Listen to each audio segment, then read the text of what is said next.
మీసాల పిల్ల గొడవేట్రా బాబు, దిక్కుమాల పాట. పిల్లకి ఎక్కడైనా మీసాలు ఉంటాయా? అసలు పాడినోడుకు బుద్ధి లేదా, రాసినోడుకు బుద్ధి లేదా, డైరెక్టర్కి బుద్ధి లేదా?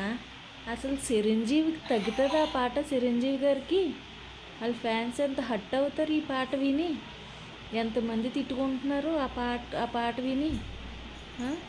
మెగా ఫ్యామిలీ చిరంజీవి గారికి ఆ పాట తగున అసలు?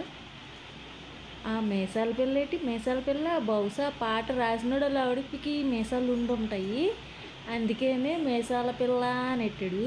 ముక్కు మీద కోపం అన్నాడు కదా, బహుశా ఇన్ని రోజు కొట్టేస్తుందేమో ఆ పాట రాసినోడిని, అందుకనే మీసాల పిల్ల నీ ముక్కు మీద కోపం తగదే పిల్ల అని రాసేది.